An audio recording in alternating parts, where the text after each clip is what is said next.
Thank you.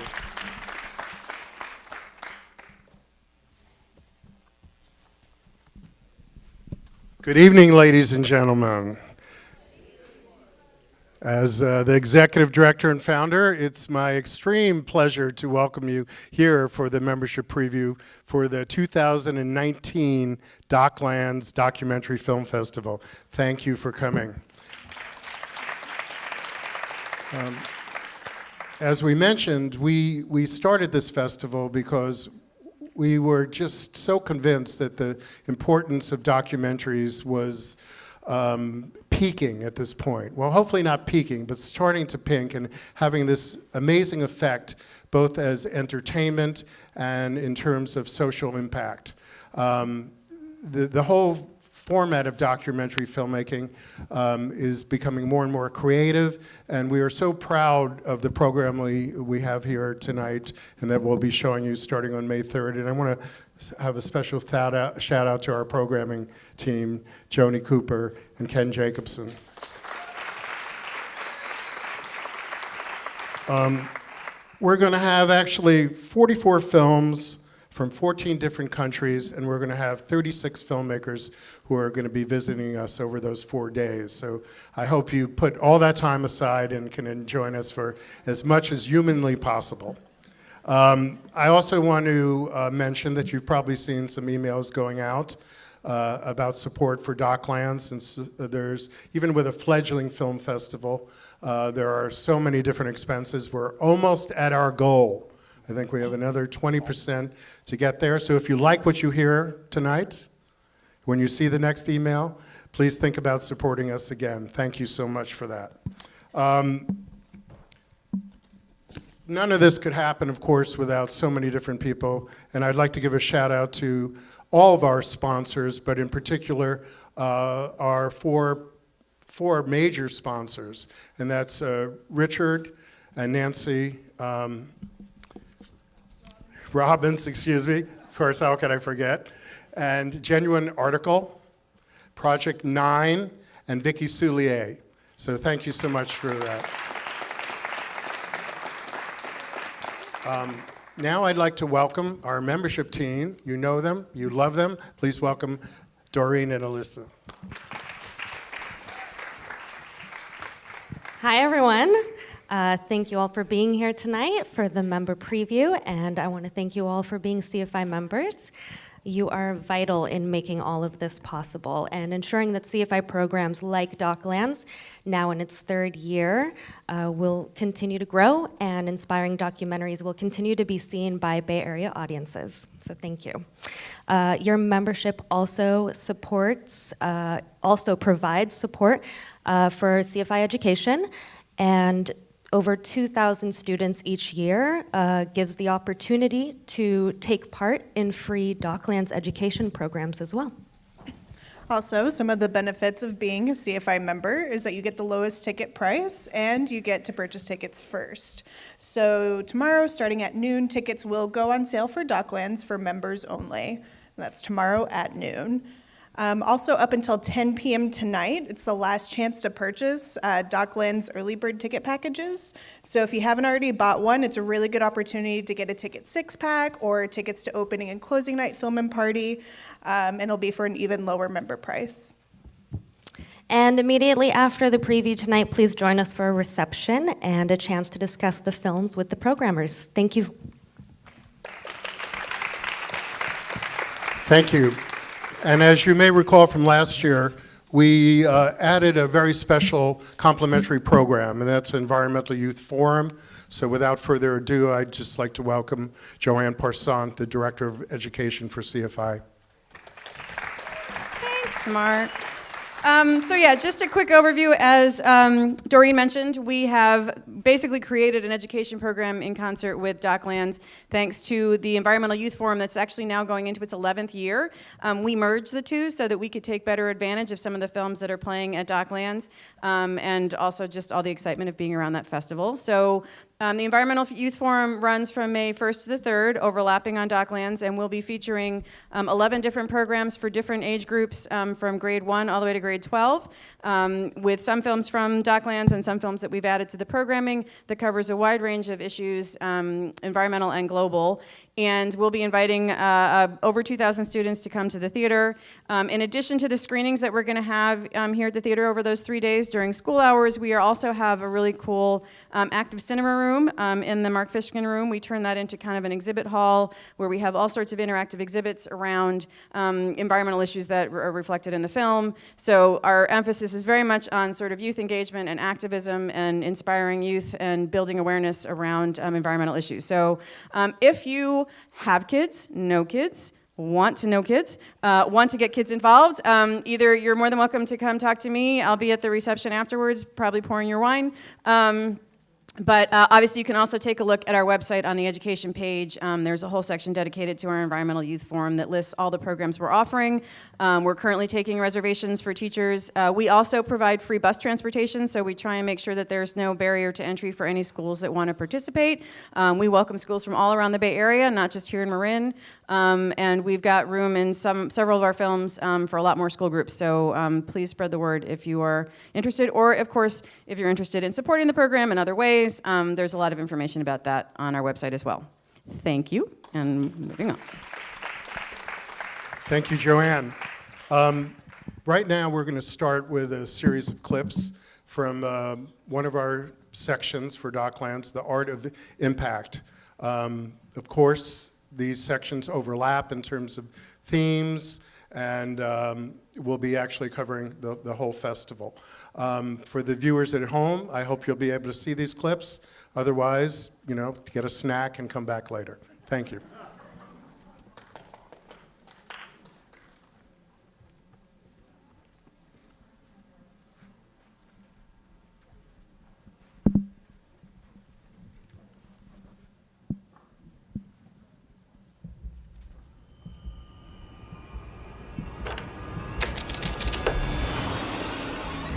We are here because we are making a documentary about the death of Dag Hammarskjöld.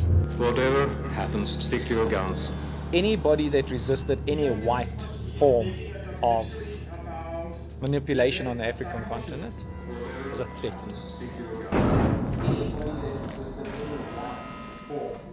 We were at war.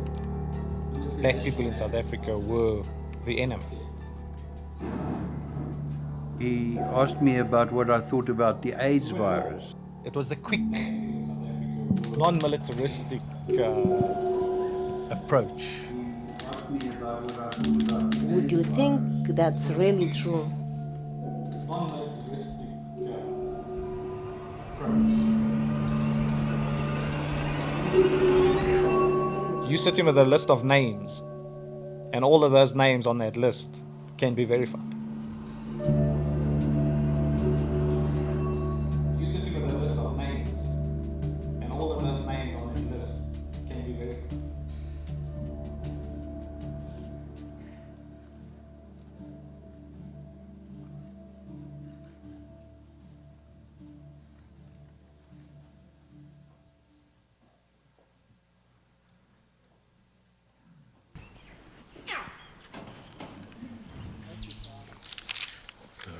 Turkey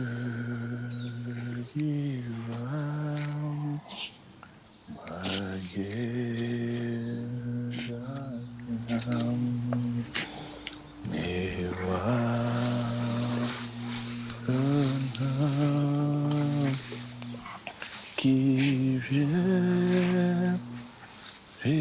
cantaré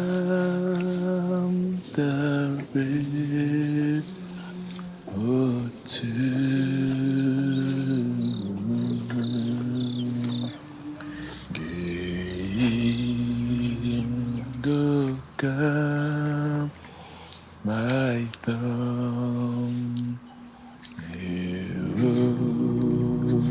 to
Part of Jim's success is the fact that he's an iconoclast. Great scientists are creative people. Jim's lab has a feel of being like a pirate ship.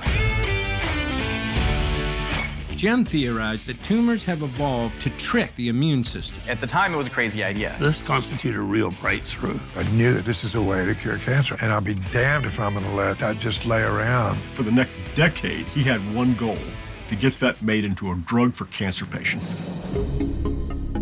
It was just no, place after place after place. Many of my colleagues said, this will never work. My mother sat on the bed and went through and held her hand while she died. I found out later that it was lymphoma. When I was first told I had prostate cancer, I was terrified because it was a week after my brother had died. BMS was not sure they were going to take it at all. I must admit I was apprehensive. His experiment in this was to just keep fighting to say, there's something here. He's willing to do it in the face of his colleagues not necessarily believing him. He wanted to stay on the scientists, he wanted to stay on the FDA, he wanted to stay on Bristol Myers Squibb.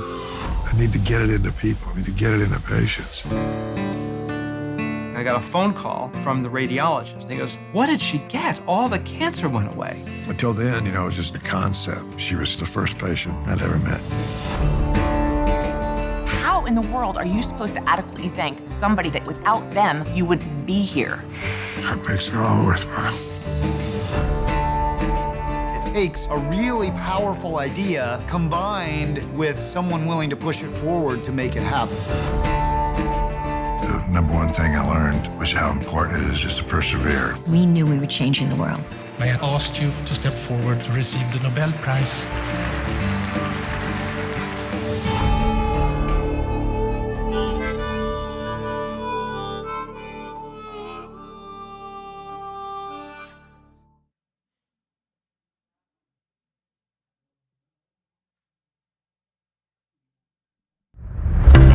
Doesn't speak a word of Arabic, and he conducts his profound research from the comfort of his armchair in his home. I'd like to talk about a very new way of investigating. The way citizen journalism investigations are trusted is different than professional journalism. Don't believe me? Here's the evidence. So there we see the bigger impacts here, and then there's one further.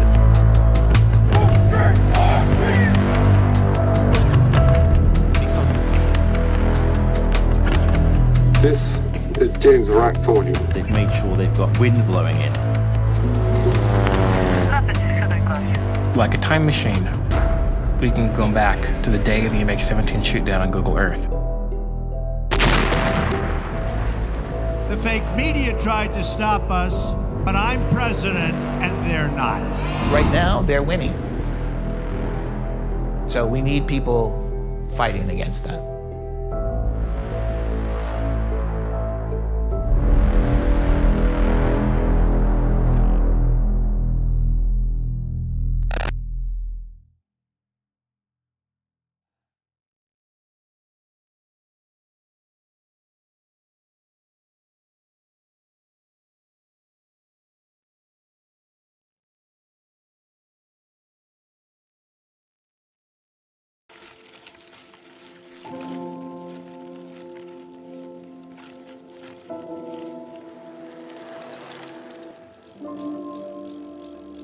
I was one of those kids who saw no good reason to just grow up and get a car. I felt free and alive on my bike. Until the day came when my load was too much and the hill too steep. Right when I needed a little adventure and some hope. We need to reduce our emissions by at least 70% worldwide. My heart broke. But then,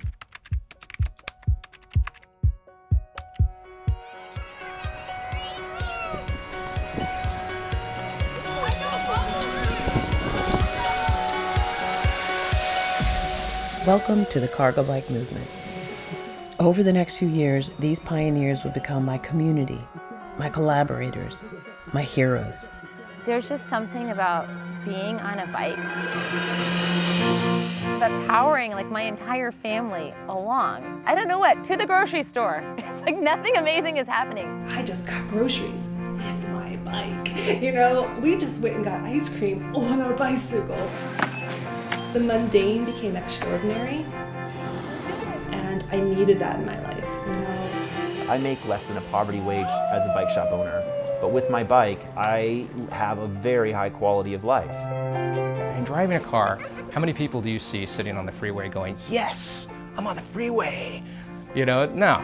The bicycle transformed human society faster and more effectively than any other invention in human history. We're seeing the same kind of revolution again. A 19th century invention is solving 21st century problems. I'd meet the innovators determined to bring this idea to the mainstream, whatever it took. I never set out to do this to get rich. I set out to start a movement. This bike was trying to present a way to replace your car, and that could somehow be a net positive. Making your life harder could somehow make your life better. It's time to ditch the family car for a bike. My electric assist box bike gave me a new life, but the world of cargo cyclists gave me hope. The city is too much congested. The flow of traffic is very slow, but bicycles can pass through, making our transportation easier and faster. I like the advocacy power of a good cargo bike race. If we did it right, we could prompt some thought about including cargo bikes in emergency planning. A lot of the remote areas around Kathmandu have been really devastated. Supplies are stuck at the airport. There's a lot of really long lines at the gas stations. We've got 4 cargo bikes at the local supermarkets trying to get supplies together for a village. I think we just need to say, why can't I pick up my groceries by my bike? Why shouldn't I ride my bike to work? When we start asking those kind of questions, we start figuring things out, we start innovating. I joined forces with over 100 cargo cyclists to make this crowdsourced documentary because to me, a cargo bike is the ultimate proof that less is indeed more. A heavy load can feel light, and sustainability could be a lot more fun than we think.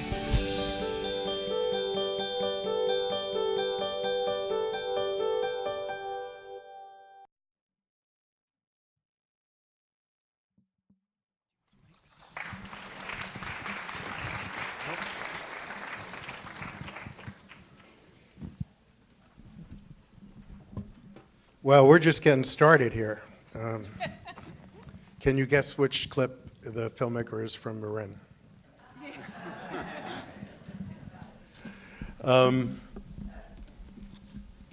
There's no better place to start than at the beginning. So we're going to talk a little bit about opening night. The film is Runner, and it's directed by Bill Gallagher, and this is a world premiere, and it will debut right here at the Smith-Rafael Film Center on May 3rd. The subject is Gore Matting Marker, and if you read the program, you might see a different name because he has changed his name, and we believe it is to his original family name. As you may know, if you've read the note, he was originally from Sudan, now South Sudan, and his parents made a big sacrifice, and because of that sacrifice, he is alive today. He lives in the United States. He came here as a child, and he's been running from the day that he ran away from the terrorist, he's continued to run. It's a movie that crosses all our different sections, Art of Impact, certainly Wonderlands, and even the great outdoors to some extent. It's a beautiful film, and we are so happy that he will be with us for that production, for that show. You saw the clip of Cold Case, and we're very excited about this film. It premiered at Sundance, and Mads Berger is a veteran filmmaker, documentary filmmaker. He has had great success with his other two previous films. The Ambassador played at Sundance Film Festival.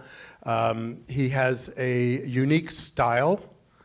First of all, similarly to Michael Moore, he is in his films, but not quite as similar as one would think. I was trying to figure out how to describe him, and I'm really at a loss. He is a journalist. He is a talk show host. He is an amazingly creative person. This film will shock you.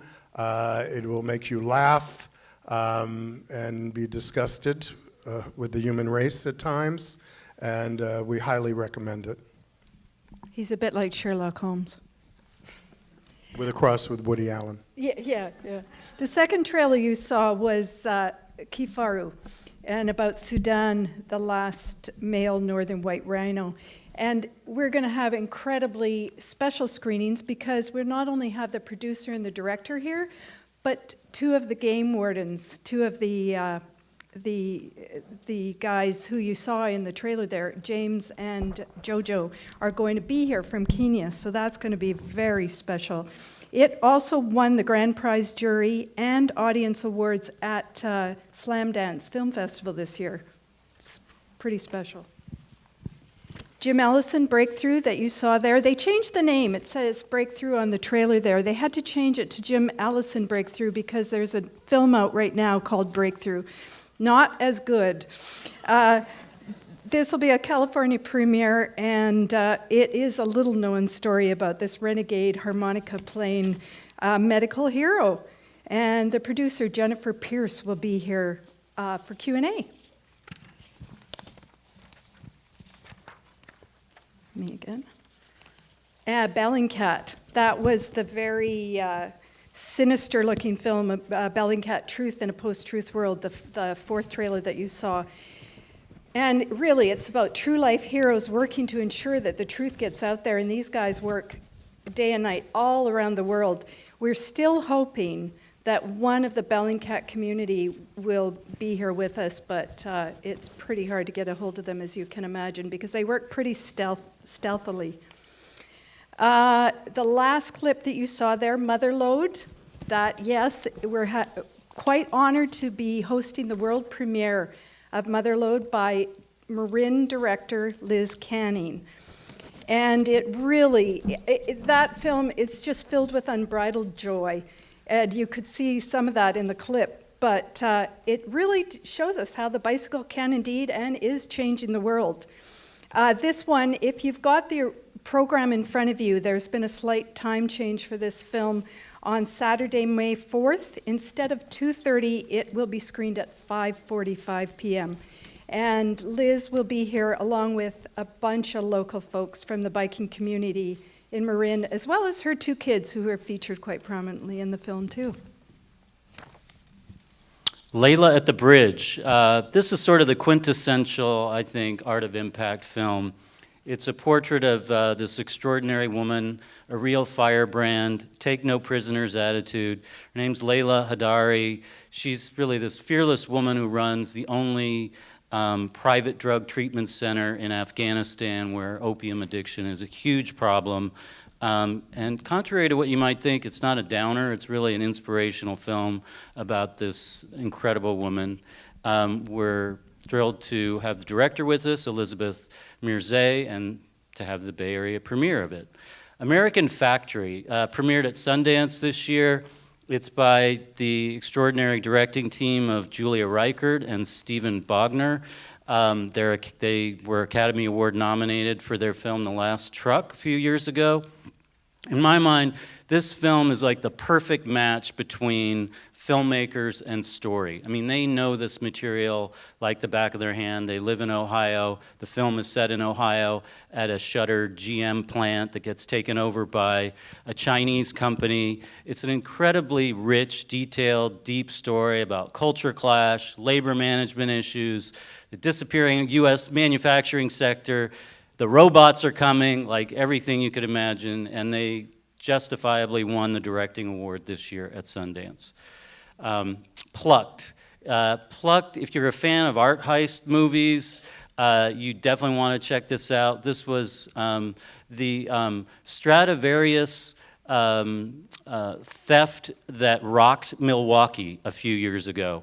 If you're a fan of movies like Three Identical Strangers or The Imposter from a few years ago, you know, it's a mystery, it's a character study, it's a fascinating film, incredibly well made. We're thrilled to have the California premiere of it, and we will have the director, Joel Van Haren, here with us as well. And just a note that is the film that will also have a slight time change. It was scheduled for 2:30 on Saturday. At 5:45. It is now scheduled for 2:30 on Saturday. Los Reyes. This is a love story between two dogs, Football and Chola. Basically, that's all you need to know. But what's really great about this film is it works on multiple layers. So it's just this incredibly touching story of these two dogs, and it really is, shot from the perspective of these two dogs who hang out day and night at this skate park in Santiago, Chile. But it's also about the skaters who are sort of these lost souls who come to the skate park and hang out there and, have very gritty lives. And what's interesting about the filmmaking is you never see these skaters.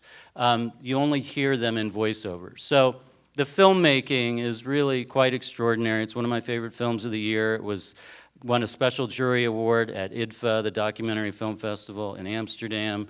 And the two directors, it's co-directed, are both going to be here from Chile, and they will definitely lend a great, I think, additional perspective to the film. So definitely, it's a great way to see the film here with the two directors, and we have the California premiere of it. Pahokee, Florida is a very, very small town, and this film is very similar to the work of like Frederick Wiseman, and that's a tall order to compare it to that. And I'm not the only one who has looked at this film and thought of it in that manner. Many of the reviews have as well. It premiered at Sundance. It was in the competitive section. It really is the story of 4 seniors at their high school in this very small town, and their hope really to build a life for themselves, for the most part, outside of Pahokee. The producer, Maida Lynn, lives in San Rafael, and she will be here for the screening. Now we're going to actually show some more clips.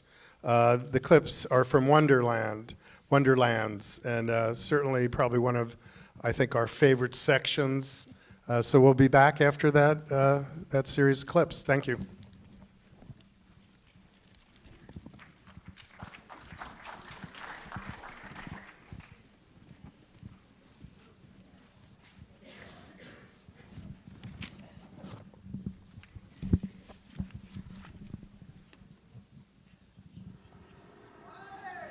My first trip to Cuba was in November of 2000. My first trip to Cuba was in November of 2002.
pasar.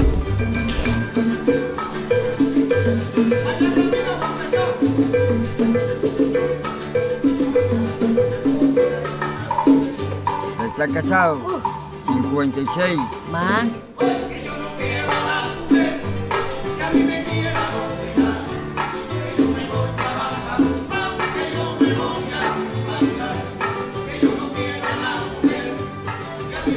Ya que me conocen como el bailarín más grande que se puede caminar. Me llamaban últimamente el profesor Benny Moret.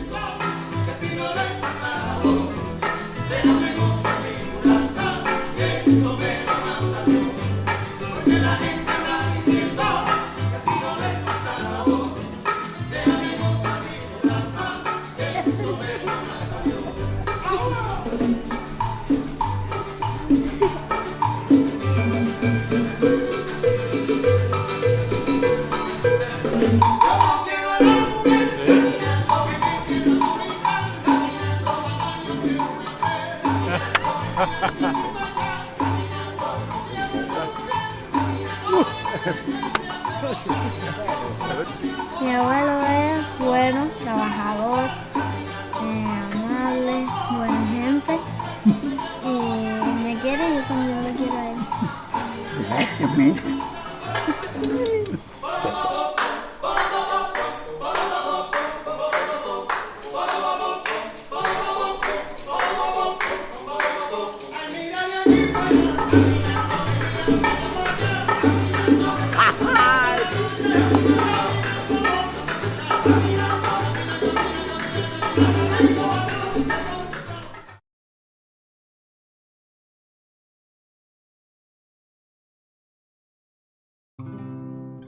我呢，小时候就知道我父亲是个特别棒的艺术家，我就很渴望成为像父亲那样特别强大的男人。直到前段时间，我突然意识到父亲已经84、85岁了。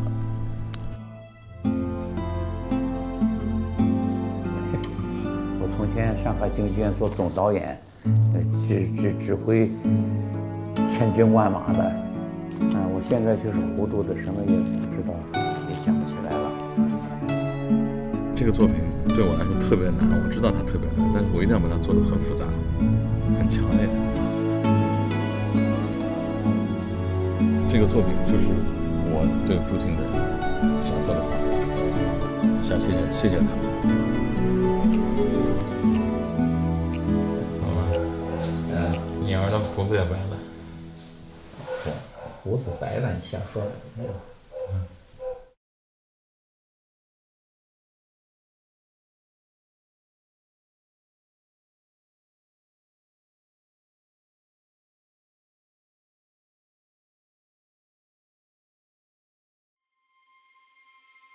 I think there's a delight in the perception and the enjoyment of objects.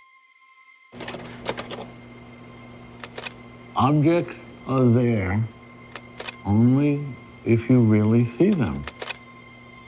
If you don't, they don't exist. And art is, to some effect, trying to make others see what you see. For 35 years, Jay Maisel has been showing us his extraordinary vision of the world. He was someone that we all looked up to. He was an idol. Jay's images invariably seem to say, stop and look at this. It was the summer of 1979.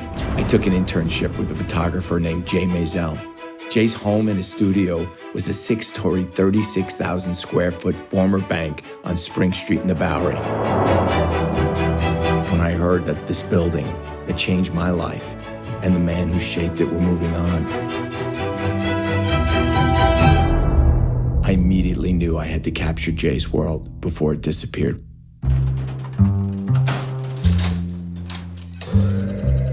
Each floor represented a certain partition of his mind. He had more junk than I did. Everything that was there was useless. They're estimating 35 truckloads to get out of here. He sees all these potential in things that no one else would think of. He just has such a sense of play.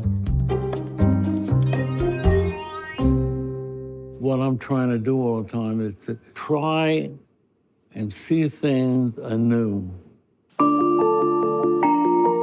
To see things the way a child would see them. It's like, here comes the world, and I'm trying to get it as it comes towards me. I wanted a place that I would have roots. And this was this building. I had always planned to die here, but I can't. I'm trying to look at it as an adventure.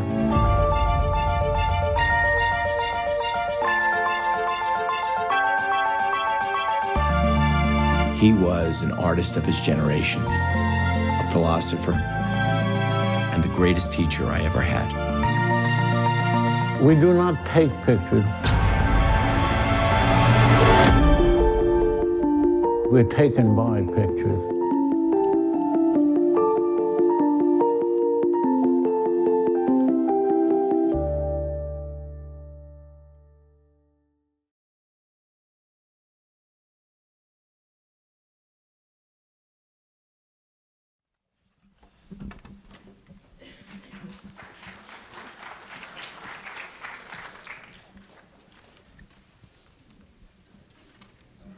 Yeah, that's terrific.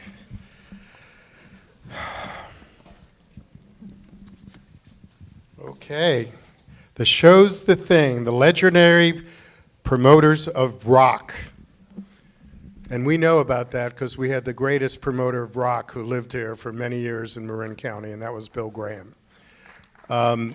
This film is not only about Bill Graham, it's also about promoters all over the country, but even more so about a gentleman called Frank Barcelona. Frank invented the whole structure of rock and roll concerts throughout the United States. Kind of divided them up like the mafia. That's not entirely just a false statement, but they obviously were legitimate, but the whole country was divided up with these incredible people who made rock and roll what it is and gave us show after show that were just incredible. Before there were promoters like Bill Graham, there was vaudeville, where all acts were about 20 minutes. You had to have a juggler in there. And the concept of having a group come on and play for like the Grateful Dead or Led Zeppelin to play for hours at a time, it was like, well, no one's going to come and see that. But they did come to see that, and they still come to see it. We have many people in this community, so in addition who were rock promoters who worked with Bill Graham, we hope to have them here that evening as well, some featured in the movie. And of course, we will have the directors coming for this film too. And it's a California premiere. Campesino was in the clips that you saw, and I would say that the film is very true to that clip. It's about an amateur photographer named Carl Olereich, who goes down to Cuba on a regular basis and shoots photographs of the local people in this small village in Cuba. And the film, just like the clip, it's just gorgeous. It has this beautiful range of colors, warm colors. It has a glow about it. And I think that, you know, if you're a fan of Cuba, photography, travel, you'll want to check this out. And really, it's the kind of film where you're just going to come out of the theater just feeling good. And I think there aren't enough films like that. And we have the California premiere of the film, and we'll be joined by the director, Mia Tate. Our Time Machine, we saw a clip of that film as well, is about the Chinese artist who I think is a real visionary. And the artist is Ma Liang. And it's, you know, actually I don't think the clip does justice to the film. It is a lovely, lovely film. It's co-directed by a local filmmaker, Leo Chang, based in San Francisco, who will be here for the screenings. And I just found this film, and I'm sure Joni agrees with me, just to be delightful, touching. It's about, and it's really fascinating to learn about his artistic practice. You know, you got a glimpse of it in the clip. He makes these incredible mechanical puppets that are just unbelievable, and he manages to like pull them out of thin air and create them out of these found objects and everything. It's really an extraordinary art in the making kind of a film. And then on top of that, you have this really touching relationship between him and his father. And it's not just about the relationship, but he, you know, the artist is actually creating this stage production that is partly an ode to his father, and he wants his father to be a part of this production more than anything. And so the film is really about them trying to come together over the course of the making of this stage production. It's really extraordinary, and I do urge you to come check it out. And we do have the Bay Area premiere of the film. The final clip you saw for Jay Myself also is a Bay Area premiere. And just seeing the world through Jay Meisel's eyes is just, it's a treat, and it's magical what he sees in things.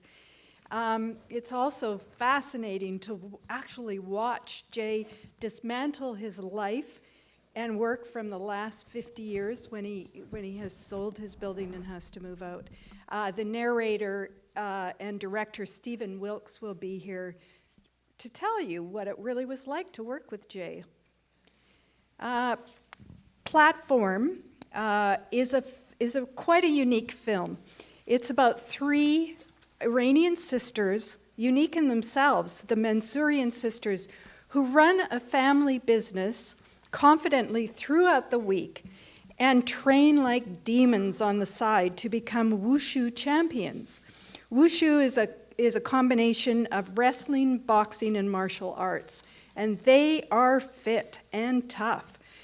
Needless to say, it's not given much profile in Iran because it's a women's sport, but these women are leaders in the sport and in their community, and it's just the family is just, it's a touching study on the entire family, a unique family in Iran. A producer will be here, Tahura Abulghasemi will be here from Iran. Moonlight Sonata, Deafness in 3 Movements, I think is sort of an example of personal filmmaking at its most captivating. The filmmaker, who's Oscar nominated for an earlier work, Irene Taylor Brodsky, she turns the family on her own family, focusing on her 11-year-old son, who went deaf as an infant, and then through cochlear implants was able to regain his hearing, but he sort of lives between 2 worlds of the hearing and the deaf worlds. And he's learning how to play Beethoven's Moonlight Sonata for a performance, which is sort of a torturous process for him and for Irene, but he's doing it. And it's about, you know, their relationship, but also it's an intergenerational story. It's about her son's relationship with her parents, his grandparents also, who have been deaf their whole lives. Irene herself is not deaf. So it's really just this fascinating intergenerational insight into the world of hearing and deafness through the eyes of this one family. And of course, it's also about Beethoven, who went deaf while he was composing Moonlight Sonata. So it's got these many, many layers, which are all great. Irene will be here with us. The film premiered at Sundance, and it's just, I think it's a very well-made film. You'll enjoy it. And we'll also have access to closed caption devices, and an ASL interpreter will be here for the introduction and the Q&A afterwards. So if you have any friends who have lost their hearing, it's a great film to bring them to. Memory Games is just a really fun film. If you're a fan of sort of competition docs like Spellbound, or last year there was Inventing Tomorrow, I think this is a really fun, you know, example of that genre. And it takes us to the World Memory Championships in Jakarta, Indonesia, which, you know, hadn't heard a lot about the World Memory Championships until seeing this film. And it is a whole world unto itself. And you start off going like, how in the heck do these people memorize, like, you know, hundreds of numbers in a row, or, you know, capitulate these, you know, words back and let alone like reciting digits of pi and all these incredible things. You start out going, there's no way, how can they do it? I could never imagine doing that. What's great about the film is they kind of break down their technique, and by the end, you still can't really believe you could ever do it, but you at least understand it better. And it's a lot of fun, great characters, a really great young woman at the center of it, and it's the California premiere. The next film, Mr. Jimmy, is also a California premiere. And I just have to say, you really don't have to be a Led Zeppelin fan to appreciate Akio Sakurai as Mr. Jimmy. He began honoring Jimmy Page of Led Zeppelin at a very young age in Japan, and he doesn't hold back. He's adamant that in order to play this music in a lazy, lackluster way would be inexcusable. He says that the meaning of tribute is not showing yourself at all. There is no me to begin with, because he's been playing only Jimmy Page's music. He has nothing but him. In other words, if you're going to honor someone, you've got to do it completely. And he certainly does. He does not only play a mean guitar. He's been studying since he was, I think it was about 8. He plays exactly the way Jimmy Page plays it. He's meticulous in ensuring that everything he plays, instruments and songs, are exactly as Jimmy Page plays, and everything he wears are exact replicas of what Jimmy Page wears, down to the colors of the embroidery, how they hang on his arm. It's amazing, and it's just fascinating. The filmmaker has done a terrific job with this. Both the director, Peter Dowd, and Mr. Jimmy will be at both screenings. Mr. Jimmy will play a short acoustic set after the film on Friday, May 3rd, and he'll play a full set with vocalist August Young following the screening on Sunday evening. They'll be playing at the Sweetwater. Tickets are already for sale for this. Rolling Stone magazine picked Mr. Jimmy, the film, out of hundreds of films as a must-see. And it may be your only chance to catch him in Marin. I think he's destined to be a star. He just moved here fairly recently from Japan, didn't Yes, L.A. Moved to L.A., yeah, to make his way. Woodstock, 3 days that defined a generation, is a California premiere. And this film is out just in time to celebrate the 50th anniversary of Woodstock. And it's more about the amazingly peaceful and loving experience of Woodstock, as told by those who were there.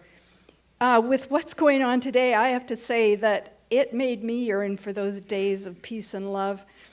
And Wavy Gravy and the folks from the hog farm play a pivotal role in this film because they were flown in to do security.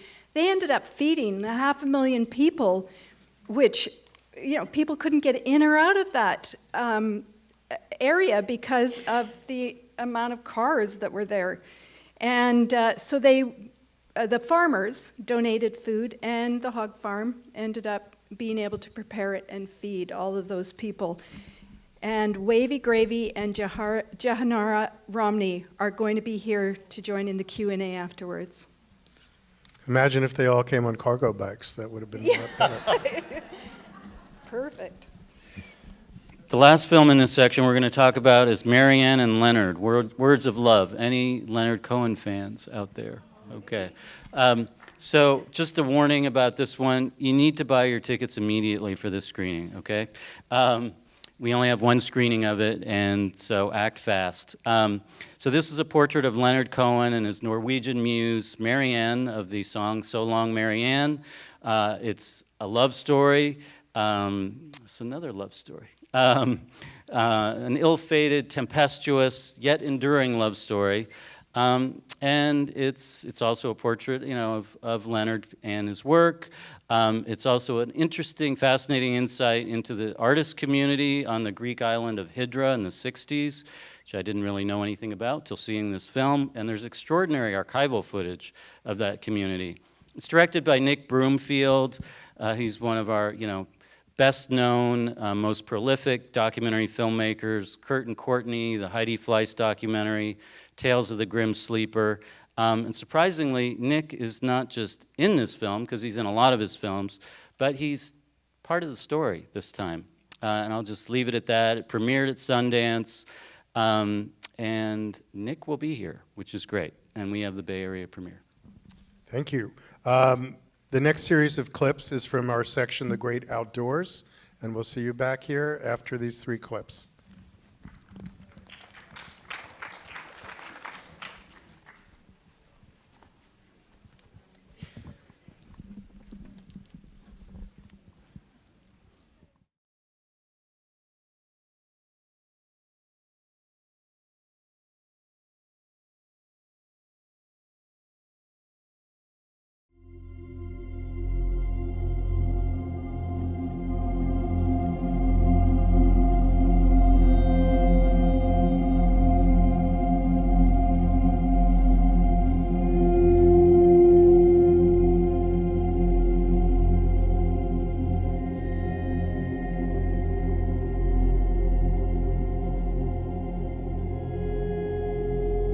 I hate it when people tell me anything is possible.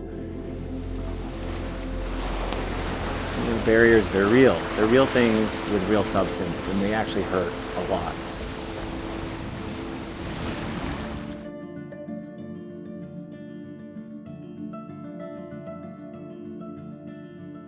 When I was 4 years old, I was diagnosed with this really rare eye disease. I remember listening to my brothers out there playing basketball and just really wanting to be a part of that, and really sort of angry because, you know, what was I going to do?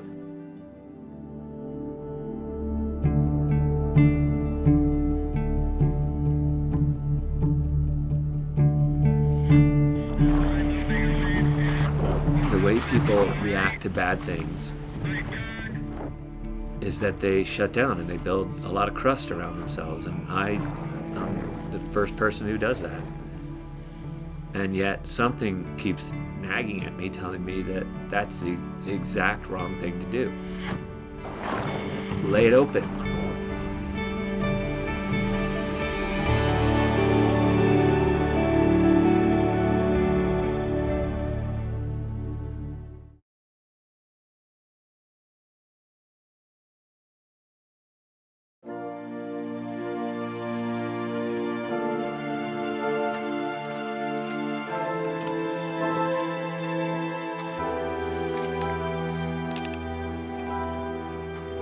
Look where we've come from.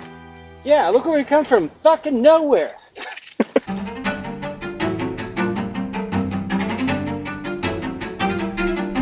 We're up against just very, very difficult terrain.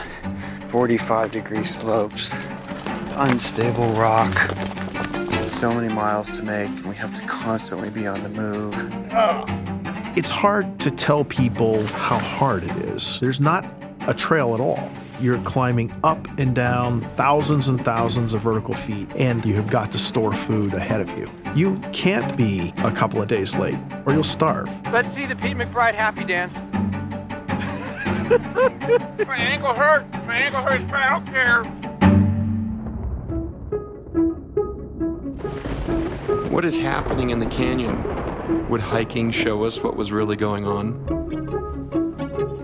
This is the most protected place in the world. And yet, what do you think I spend most of my time doing? Is protecting this place. Most people are completely unaware that something as gigantic, immovable, and as timeless as Grand Canyon can actually be destroyed by the hand of man. We're trying to offer the average person that below the rim experience. We don't want to see it develop. We don't want to see the Disneyland on the edge of the canyon. The helicopters are a mess. To drill in and extract something of value for profit, you know, for businesses that are running on the edge of it, benefiting from the park, is kind of crazy.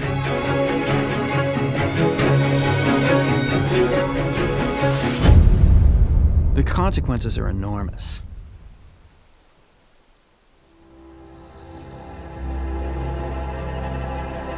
These are immeasurably valuable pristine ecosystems that can teach us and future generations so much about how nature works, about how the world works. It is impossible to be inside of that place and not be struck by how incredibly small and totally irrelevant we are as human beings. That cuts directly against the grain of how this country thinks of itself. The Grand Canyon has things to say that we as Americans need to hear. If we can't protect Grand Canyon, what can we protect?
Build that wall, build that wall, build that wall, build that wall, build that wall, build that wall, build that wall, build that wall.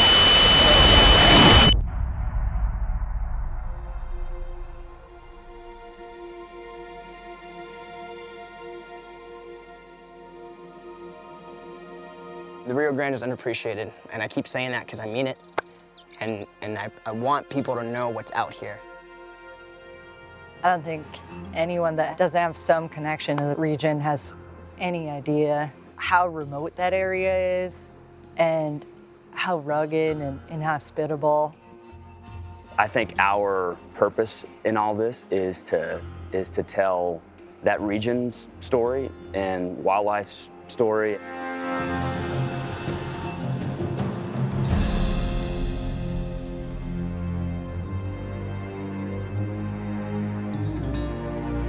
I wish that everybody who wanted to build an actual physical wall could come and see this place first, because I think if they came and saw it and realized what the wall was going through and what it would do, it would have a profound impact on their way of thinking. In December 2017, we're embarking on a 1,200-mile journey from El Paso to the Gulf of Mexico along the Rio Grande River using horses, mountain bikes, and canoes. The purpose is to see these landscapes before a border wall is constructed and to document those landscapes, to explore how an actual physical 30-foot wall built on the US side of the river would impact wildlife dispersals, water access, private property rights, immigration, public lands, border culture.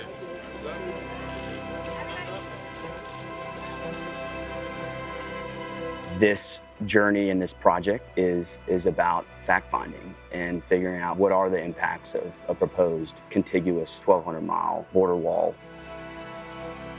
There's a lot of misconceptions. It's really easy to hold views about far-off issues and that not only don't affect you, but don't affect anyone that you know or have met. Everything can be changed, everything. From the environment, from the views, from the people who live here.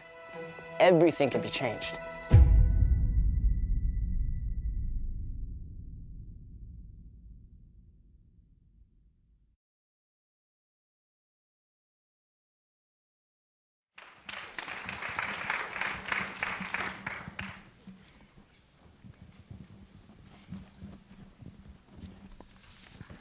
It's interesting to see these three clips together and how interconnected they are and how insignificant any one species can be and what a disastrous effect it can have. But it also shows, certainly evident by the first clip of The Weight of Water, which is the closing night film of DocLands, which will be in this theater on the Saturday night, how one individual can do so much. So the subject of The Weight of Water is Eric Weihenmayer, and he is an incredible man. I've never met him, but just from what I've seen and what I've read and saw on the internet, he reminds me of our dear friend, and I say our because I think he was everyone's, the kind of essence that Robin Williams had.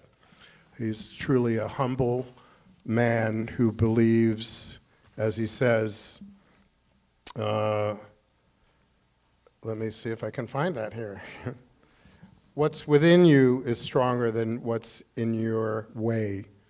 And as a blind man, he has accomplished incredible things. In this particular film, he is canoeing, kayaking. You can tell I'm an adventurer. I can make it here to Dominican with no problem.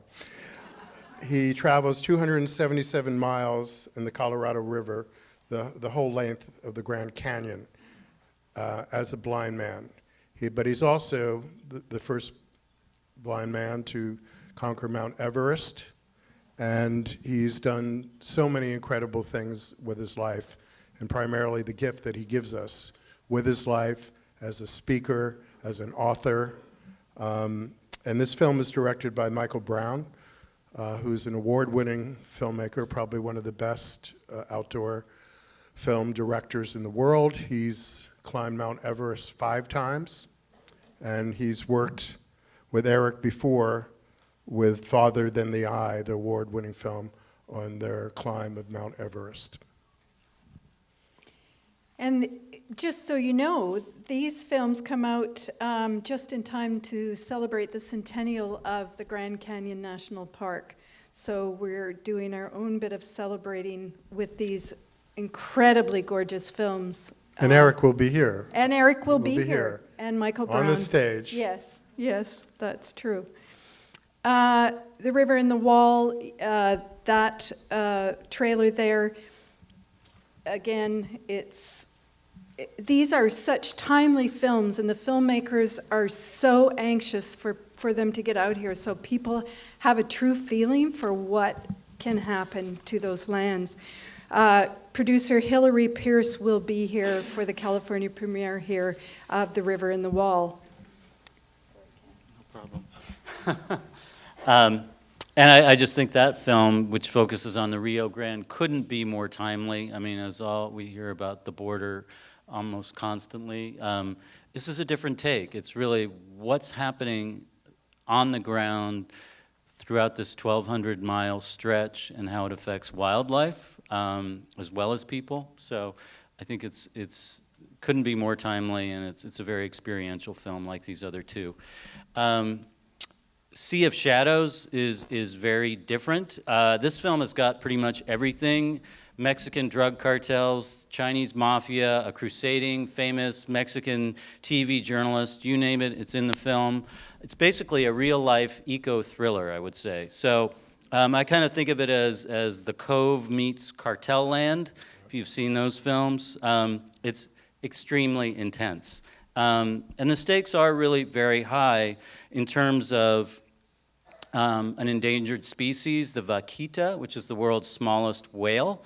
There's only 10 of them left in the world in the Sea of Cortez. Or they were at the end of the film. Right, even fewer now, I think. This film, Sea of Shadows, won the Audience Award at Sundance, and we are excited to hear that one of the subjects of the film, Andrea Crosta, will be here.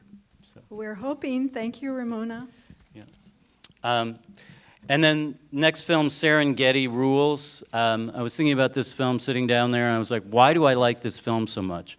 And it's because, you know, one of the things I love about documentary is, This is a film based on an acclaimed book by Sean Carroll about 5 scientists. This is a book that I'd probably pick up in a bookstore and want to read and never quite get around to it.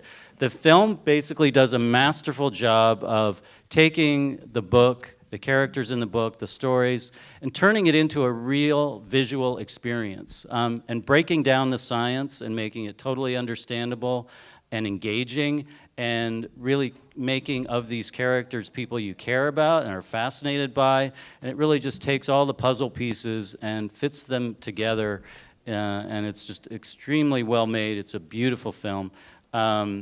And one of the 5 scientists, Mary Power, is going to be here, so that's especially exciting. We've also got the world premiere of I, Mariposa, which again is centered on what's happening at the borderlands. These filmmakers have worked incredibly hard to get this film out now, because as we speak, the work is beginning on the border wall between Texas and Mexico, and this film is about women who are working to save the land of the National Butterfly Center. The director, Krista Schuyler, will be here, and one of the subjects of the film as well. We've also got a program of shorts called Chasing the Beauty and the Sublime, and it consists of 5 films that contain unique ways of life from around the world that are all shot in glorious cinematography. And they're not just a feast for your eyes, but this is a program where I wish I could hand out headphones for everybody who comes to it, because the sound and music mix is just incredible, especially in Tree Line, which is the longest film of that series. It's the whole program is exquisite. That is the end of the films. Before we go to Q&A, I would just like to share a quote from great filmmaker Agnes Varda, who died of breast cancer on Friday at the age of 90. I still get teary-eyed. We had so hoped to honor her at the festival this year, but she said, "Films are beautiful, but documentaries put you at peace with the world by making the world more understandable and by making people come closer to you." Thank you.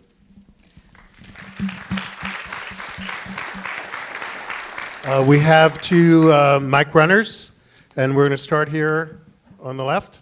Is that correct? So do we have any people who have questions? Please raise your hand. Maybe we'll start. And we'll be around at the reception too, so if you've got questions, you can ask us anything. All right. Oh.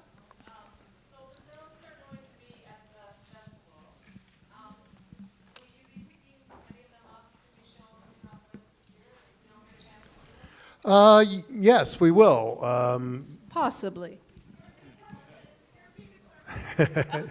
She wanted to know if any of the films were going to be coming back here at the Rafael later in the year. One can expect, the more commercial, popular ones may very well wind up here. As last year we showed Welcome, Won't You Be My Neighbor, RBG, Free Solo, those kinds of things. But unfortunately, and that's another reason we created DocLands, even though we have the opportunity to show so many documentaries at the Rafael, sometimes single shows, sometimes theatrical runs, documentaries at Mill Valley, many of them do not get a theatrical release. To your right. You mentioned something about buying a packet of 6 movies or things like that. Can you describe those? How you buy them and what options are available? Go for it, Alyssa. Yeah, so that is our DocLands early bird ticket packages. Basically, it's just a set of 6 tickets that come in a pack that you can buy in bulk before 10 o'clock tonight. And then that way, whenever you go to purchase tickets tomorrow, it'll just be 6 vouchers sitting there, and you can use them for whatever films that you wish. Thank you, Alyssa. Yeah. Other questions? How much are the 6 packs, Alyssa? Jeremy? They're not much. Yes, they're $71. Thank you, 71. I became very much more aware of documentaries. It seemed to me in the George Bush Jr. time, it seemed like there were a lot of political documentaries. And was that just something that I became aware of, or was that actually happening, kind of like a peak moment for documentaries? You know, I can't really say if that particular period in itself, documentaries have become much more popular gradually. And even theatrically, other than last year, I think the peaks were, I don't know if it was during Bush or during Obama, where it seemed to me almost every documentary we showed at the Rafael was doing well. Ken, do you have any thoughts on that? Not really. All right. Yeah, so I think they peaked around maybe that time, then they kind of withdrew a little bit, and then now they're picking up again. Other questions? I would just say documentaries as a theatrical experience really, and just in the last 5 years has really peaked. And coincidentally, also with the rise of streaming services, it still continues to be a highly theatrical experience. So what better way to experience a theatrical art form than in a theater? So. Yes. We concur with that. One more question, I think. Do you pick which film you want to see, or do you just come for that particular film? Do we have to register for certain? If you buy a six-pack, you're talking about? Yeah. No, you get to choose what films you want to see. Okay, so you just have to come early. Yeah, With the six-pack, you need to buy that before 10 o'clock tonight to get that special price, and then you go online and you use the vouchers to choose the films you want to screen. Oh, so you still have to choose which film? Yeah, Okay. yeah. That's And my you, question. anytime you can take your chances and come to the theater, just to the box office before the screening, especially with the larger venues, then you're pretty well guaranteed to get in. But they do sell out at times, so we do urge you to buy in advance. We're working on an artificial intelligence thing that could read your mind and tell and tell us what you'd like to see. So thank you very much. Haven't got there yet, though. Everyone for coming, and we'll see you at the reception.